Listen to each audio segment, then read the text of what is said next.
SHP Karnataka state ಗೌರ್ಮೆಂಟಿಂದ state hostel portal ರಿಜಿಸ್ಟ್ರೇಷನ್ಸಿಗೆ ಇವತ್ತು ನಾವು ಅಪ್ಲೈ ಮಾಡ್ತಾ ಇದ್ದೇವೆ. ಯಾರ ಹತ್ರ SSP ID ಉಂಟು ಅವರು ಮಾತ್ರ ಇದಕ್ಕೆ ಅಪ್ಲೈಯನ್ನು ಮಾಡಬಹುದು. ಮತ್ತು ಟ್ರೈಬಲ್ ಕಮ್ಯುನಿಟಿ ಮತ್ತು ಮೈನಾರಿಟಿ ಕಮ್ಯುನಿಟಿಗಳಿಗೆ ಮಾತ್ರ ಇದು ಡೀಟೇಲ್ಸನ್ನು ಸ್ಟೇಟ್ ಗೌರ್ಮೆಂಟ್ ಕೊಟ್ಟಿದ್ದಾರೆ. ಈಗ ಯಾರು SSP ID ಹೊಂದಿದ್ದವರು ಅವರು ಫೊಗಾಟ್ SSP ID ಎಂದು ಹಾಕಿ ಅವರ ಆಧಾರ್ ಕಾರ್ಡನ್ನು ನಮೂದಿಸಿದ ಕೂಡಲೇ ಅವರಿಗೆ SSP IDಯು ದೊರೆಯುತ್ತದೆ. ಆ SSP IDಯನ್ನು ನೋಂದಾಯಿಸಿಕೊಳ್ಳಿ. ಅದರ ನಂತರ ಫೊಗಾಟ್ ಪಾಸ್ವರ್ಡ್ ಗೊತ್ತಿದ್ದರೆ ನೋ ಪ್ರಾಬ್ಲಮ್. ಪಾಸ್ವರ್ಡ್ ಗೊತ್ತಿಲ್ಲದಿದ್ದರೆ ನೀವು SSP IDಯಲ್ಲಿಯೇ ಹೋಗಿ ಫೊಗಾಟ್ ಪಾಸ್ವರ್ಡ್ ಅಂತ ಹಾಕಿ ನೀವು ಪಾಸ್ವರ್ಡನ್ನು ಜನ್ರೇಟ್ ಮಾಡಿ ನೀವು SHP ಪೋರ್ಟಲಿಗೆ ಬಂದು ಅಲ್ಲಿ SSP ID ಮತ್ತು ಪಾಸ್ವರ್ಡನ್ನು ಹಾಕಿ ಉಳಿದುದನ್ನು ಕಂಟಿನ್ಯೂಷನ್ ಮಾಡಬಹುದು. ಈಗ ನಾವು ಅಪ್ಲೈ ಮಾಡೋದು ಇದು ಯಾವುದಂದರೆ BBA ಸ್ಟೂಡೆಂಟ್ಸ್ನವರಿಗೆ portal facility.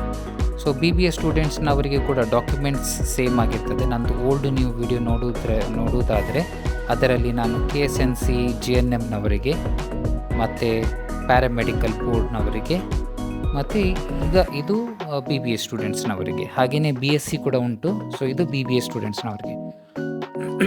ಡಾಕ್ಯುಮೆಂಟ್ಸ್ಗಳು same: Aadhaar card, passport size photo, SSLC marks card, PU marks card, caste and income certificate, present college details and admission details. ಡಾಕ್ಯುಮೆಂಟ್ಸ್ಗಳು ಸೇಮ್ ಆಗಿರ್ತದೆ. ಪರ್ಸನಲ್ ಡೀಟೇಲ್ಸ್ಗಳು ಆ್ಯಸ್ ಪರ್ ದ ಡಾಕ್ಯುಮೆಂಟ್ಸೇ ಫಿಲ್ ಮಾಡಿ. ಯಾವುದು ಕೂಡ ರಾಂಗ್ ಡಾಕ್ಯುಮೆಂಟ್ಸನ್ನು ಫಿಲ್ ಮಾಡಲಿಕ್ಕೆ ಹೋಗಬೇಡಿ. ಯಾವಾಗಲೂ SSLC ಮಾರ್ಕ್ಸ್ ಕಾರ್ಡಿದ್ದು ನೀವು ನಂಬರ್ ಅಥವಾ PUC ನಂಬರ್ ನೀವು ಹಾಕಿದ ಕೂಡಲೇ ನಿಮ್ಮದು ಆಲ್ ದ ಡಾಕ್ಯುಮೆಂಟ್ಸ್ಗಳು ಆಟೋಮ್ಯಾಟಿಕ್ ಫಿಲ್ ಆಗ್ತದೆ. ಮತ್ತು father's name, mother's name, personal ಡೀಟೇಲ್ಸಲ್ಲಿ ನೀವು ಯಾವುದು ಫಿಲ್ ಮಾಡಬೇಕಂತ ಇಲ್ಲ. ಅದು ನೀವು SSLC ಮಾರ್ಕ್ಸ್ ಕಾರ್ಡಲ್ಲಿ ಏನು ಫಿಲ್ ಮಾಡ್ತೀರಿ ಅದರಲ್ಲಿ ಆಟೋಮ್ಯಾಟಿಕ್ ಫಿಲ್ ಆಗ್ತದೆ. ಇದರದ್ದು ಸ್ಟಾರ್ಟಿಂಗ್ ಡೇಟ್ ಆಲ್ರೆಡಿ ಈಗ ಶುರುವಾಗಿದೆ. ಎಂಡಿಂಗ್ ಡೇಟ್ ನಾನು ಡಿಸ್ಕ್ರಿಪ್ಷನ್ಸಲ್ಲಿ ಮೆನ್ಷನ್ ಮಾಡ್ತೇನೆ.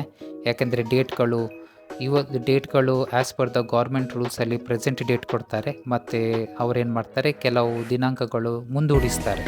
ಸೊ ಅದೆಲ್ಲ ನಾನು ಡಿಸ್ಕ್ರಿಪ್ಷನ್ಸಲ್ಲೇ ಹಾಕ್ತೇನೆ. ಏನಾದರೂ ಡೌಟ್ ಇದ್ದಲ್ಲಿ ನಮ್ಮದು ಫೋನ್ ನಂಬರ್ ಕೂಡ ನಾನು ಹಾಕಿದ್ದೇನೆ.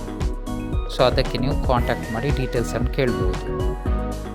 ಒಂದು registered mobile number as per the Aadhaar card ಇರಲೇಬೇಕು. ಒಂದು ವೇಳೆ ರಿಜಿಸ್ಟರ್ಡ್ ಮೊಬೈಲ್ ನಂಬರ್ ನೀವು ಆಧಾರ್ ಕಾರ್ಡ್ನ ಪ್ರಕಾರ ಅಲ್ಲಿ ಇಲ್ಲದಿದ್ದಲ್ಲಿ ಫಸ್ಟ್ ಆಧಾರ್ ಕಾರ್ಡ್ನ ಪ್ರಕಾರ ರಿಜಿಸ್ಟರ್ಡ್ ಮೊಬೈಲ್ ನಂಬರನ್ನು ಅಪ್ಡೇಟ್ ಮಾಡಿ ಅದರ ನಂತರನೇ ನೀವು SHP ಪೋರ್ಟಲಿಗೆ ಅಪ್ಡೇಟ್ಸನ್ನು ಹಾಕ್ಬೋದು. ಇಲ್ಲದಿದ್ದಲ್ಲಿ ನಿಮಗೆ as per the rules Aadhaar ಕಾರ್ಡಲ್ಲಿ ಒಂದು ವೇಳೆ ಆ ನಂಬರ್ ನಮೂದನ್ನು ಇಲ್ಲದಿದ್ದಲ್ಲಿ ನಿಮಗೆ SHP ಪೋರ್ಟಲಿಗೆ ಅಪ್ಡೇಟ್ ಮಾಡಲಿಕ್ಕೆ ಆಗೋದಿಲ್ಲ. ತದನಂತರ ಒಂದು ಎಡಿಷ್ನಲ್ ನಿಮ್ಮ ಹತ್ರ ಮೊಬೈಲ್ ನಂಬರ್ ಇರಬೇಕು, ಪೇರೆಂಟ್ಸ್ ಅಥವಾ ಯಾರ್ದಾದರೂ. ಸೊ ಅದರಲ್ಲಿ ಕೂಡ ನೀವು ನಂಬರನ್ನು ಆ್ಯಡ್ ಮಾಡಿ OTPಯನ್ನು ತೆಗೆದು ಸೆಕೆಂಡರಿ ನಂಬರ್ ಅಂತ ಹಾಕಬೇಕು.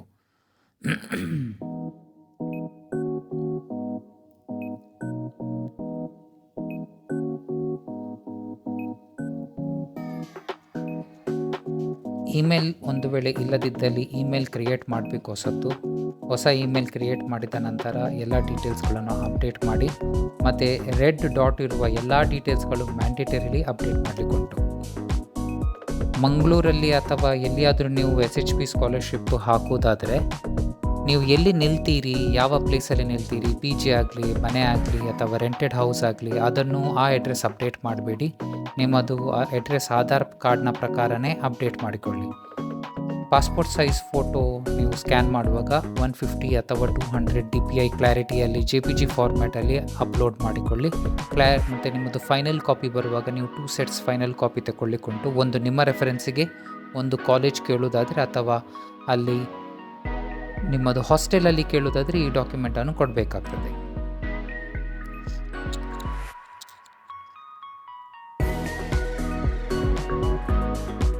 ಟ್ರೈಬಲ್ ಕಮ್ಯುನಿಟಿಗಳಿಗೆ ಮತ್ತು ಮೈನಾರಿಟಿ ಕಮ್ಯುನಿಟಿಗಳಿಗೆ ಬೇರೆ ಬೇರೆ ಹಾಸ್ಟೆಲ್ ಫೆಸಿಲಿಟಿಗಳುಂಟು. ನಿಮ್ಮ ತಾಲೂಕು ಅಥವಾ ನಿಮ್ಮ ಡಿಸ್ಟ್ರಿಕ್ಟ್ನಲ್ಲಿ ಯಾವ ಗೌರ್ಮೆಂಟ್ಗಳು ಹಾಸ್ಟೆಲ್ಗಳು ಉಂಟು ಅದು ನಿಮಗೆ ಕ್ಲಿಯರ್ಲಿ ಗೊತ್ತಾಗ್ತದೆ. ನೀವು ಯೂನಿವರ್ಸಿಟಿ ಡೀಟೇಲ್ಸ್ ಹಾಕುವಾಗ ನಿಮ್ಮ ಡಿಸ್ಟ್ರಿಕ್ಟಲ್ಲಿರುವ ಎಲ್ಲ ಹಾಸ್ಟೆಲ್ ಫೆಸಿಲಿಟಿಗಳು ನಿಮಗೆ ಅಲ್ಲಿ ಸಿಗುತ್ತವೆ. ಇದೀಗ ನಾನು ಸೆಕೆಂಡ್ ಪೇಜಲ್ಲಿದ್ದೇನೆ. ನಾವು ಥರ್ಡ್ ಪೇಜಿಗೆ ಬರುವಾಗ ನಿಮಗೆ ನಾನು ತೋರಿಸ್ತೇನೆ ಅಲ್ಲಿ ಯಾವುದು ಹಾಸ್ಟೆಲ್ ಫೆಸಿಲಿಟಿಗಳು ಟ್ರೈಬಲ್ ಕಮ್ಯುನಿಟಿ ಮತ್ತು ಮೈನಾರಿಟಿಗಳಿಗೆ ಸಿಗ್ತದೆ ಅಂತ.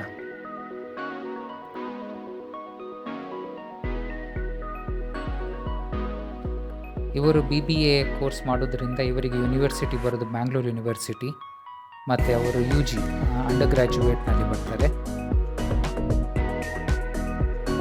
ನಂತರ ಎಲ್ಲಿ ಕೋರ್ಸನ್ನು ಎಲ್ಲಿ ಮಾಡ್ತಾರೆ ನೋಡಿ, ಇಲ್ಲಿ ನೀವೀಗ ಕಾಲೇಜ್ ಡಿಸ್ಟ್ರಿಕ್ಟ್ ಸೆಲೆಕ್ಟ್ ಮಾಡಿದ ಕೂಡಲೇ ಅಲ್ಲಿ ನಿಮಗೆ ಡೀಟೇಲ್ಸ್ಗಳು ಬರ್ತದೆ, ಕಾಲೇಜ್ ಡೀಟೇಲ್ಸ್ಗಳು ಬರ್ತದೆ, ಆ್ಯಸ್ ವೆಲ್ ಆ್ಯಸ್ ಈ ಡಿಸ್ಟ್ರಿಕ್ಟ್ನಲ್ಲಿ ಎಲ್ಲಿ ಎಲ್ಲ ಹಾಸ್ಟೆಲ್ ಫೆಸಿಲಿಟಿಗಳು ಉಂಟು ಅದೆಲ್ಲ ಡೀಟೇಲ್ಸ್ಗಳು ನಿಮಗೆ ಅಲ್ಲಿ ಬರ್ತದೆ.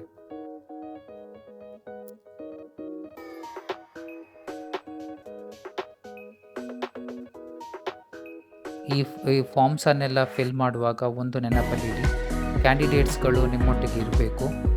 ಅದು ಫೋನಲ್ಲಿ ಹೇಳೋದು ಅಥವಾ OTP ಕೇಳೋದು ಫೋನಲ್ಲಿ, ಫೋನ್ ಇಲ್ಲ ಅಂಥದ್ದೆಲ್ಲ ಮಾಡಲಿಕ್ಕೆ ಹೋಗಬೇಡಿ. ಮೈನ್ಯೂರ್ ಕೂಡ ಮಿಸ್ಟೇಕ್ಸ್ ಆದರೆ ಇದು ಸರಿಪಡಿಸಲಿಕ್ಕೆ ಸಾಧ್ಯವಿಲ್ಲ ಅಪ್ಡೇಟೆಡ್ ಬರುವ ತನಕ.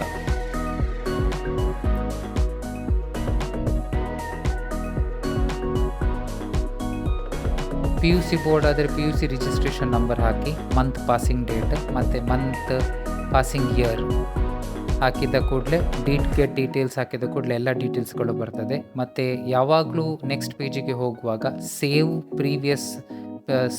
ಪ್ರೀವಿಯಸ್ ಕೋರ್ಸ್ ಡೀಟೇಲ್ಸ್ ಅಂತ ಹಾಕಿ ಸೇವ್ ಒತ್ತಲೇಬೇಕು, ನೆಕ್ಸ್ಟ್ ಹೋಗಬೇಡಿ, ಮತ್ತು ನಿಮಗೆ ಲಾಸ್ಟ್ ಅಲ್ಲಿ ಪ್ರಾಬ್ಲಮ್ ಆಗ್ತದೆ.